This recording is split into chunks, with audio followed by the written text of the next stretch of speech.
So questions or? Bob Price, do you have a question to kick us off with?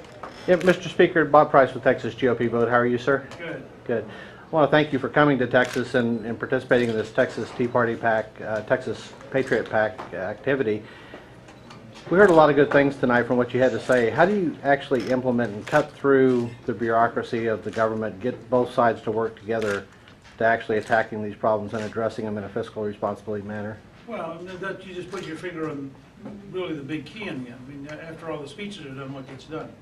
I've been very fortunate twice in my life. Once as a very junior member working with Ronald Reagan, and then as leader and Speaker of the House on my own, to have developed projects that have national weight and national momentum.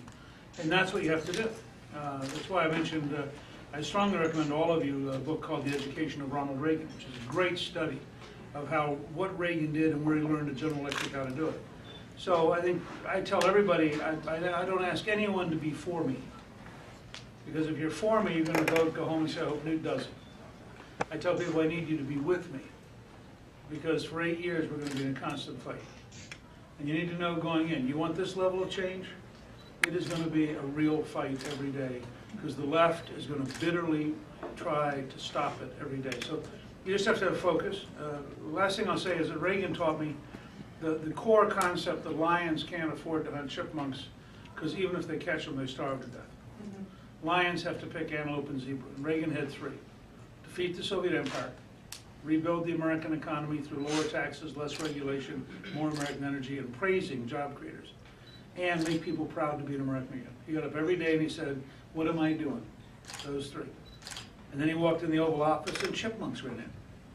And you get $10 billion for the chipmunks. And he promptly got Jim Baker to come in and he gave Baker all the chipmunks. Yes, sir. My question is for Callista, actually. I've heard enough from you. Okay. Who would you model as your first lady term after? I admire Laura Bush very much, and I also admire Nancy Reagan. Those are 2 of my favorite first ladies. Yes, I have a question. It's actually from a citizen where I'm from. Mr. Gingrich, what's your stance on the United Nations and our country's current affiliation with the organization? And just to follow up to that, are you aware of Agenda 21 in Sustainable Development, and how do you plan on dealing with it? On day 1, we have a project called Day 1, which you can see at newt.org. And it's a series of executive orders that I will sign about 2 hours after the inaugural address. One of those executive orders will block all federal involvement in any way encouraging Agenda 21, which I think is an unconstitutional act since the U.S. Senate has never approved the treaty that it's based on. I co-chaired a commission on reforming the UN with Senator George Mitchell a few years ago. I think the UN has to be totally and thoroughly overhauled.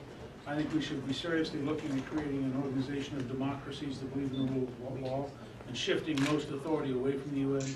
And I believe that if the United Nations recognizes the Palestinian Authority as a state, that we should defund it 100%, and starting with UNESCO, which I think we should cut off too. Well, I was very impressed with your Federal Express problem solver with immigration. Is it something creative, or is it something you implement?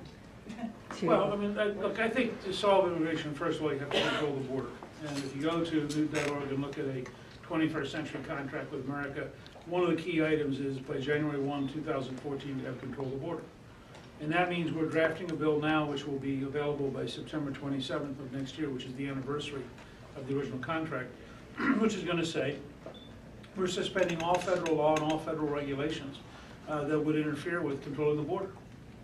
So no environmental impact studies, no long elaborate, just get it done. You can control this border within 1 year. We won the Second World War in 3 years and 8 months. Now, I mean, if you beat Nazi Germany, Fascist Italy, and Imperial Japan in 3 years and 8 months, you can control the American border. I've also said that there are 23,000 Department of Homeland Security employees in the Washington area. I'd move half of them to Texas, New Mexico, and Arizona, so you have enough personnel to control the border. Second, I think you've got to have English as the official language of government.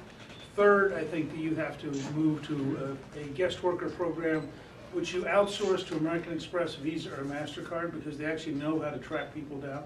And at that point, you create very substantial employer economic penalties. And if there are no illegal, people keep forgetting, if there are no illegal employers, there are not going to be very many illegal workers. I mean, I don't blame the person who comes here because life is better here than Guatemala. I blame the person who's currently doing pretty darn well hiring people who are here illegally. One question. Yes, ma'am. Yes, I know this doesn't seem important in the big scheme of things, but I always get this from everyone when I blog about you. I always talk about how brilliant you are and how I think you could kill Obama in the debate.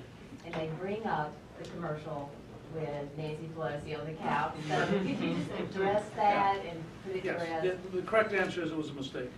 Okay. I was trying to send a message that I failed totally to send, all right? Let me be clear. I opposed cap and trade. I testified against it at Energy and Commerce the same day that Al Gore testified in favor of it. I helped defeat it in the Senate. But I do believe that conservatives have to have a concern for the environment. I used to teach environmental studies. I love the natural world. When I taught environmental studies in the early 1970s, the Cuyahoga River caught fire in downtown Cleveland. Now, I don't care how conservative you are, it's not good if you have a river on fire. So, you know, I was trying to find a way to be in the environmental space debating the left. But the truth is the ad just didn't work, and it sent all the wrong signals and been a mess of sense. I'm going to swap with Herman. I want all of you to know that Peter will be around later on. I'm going to talk to him. He is brilliant. The books he's written are extraordinarily important.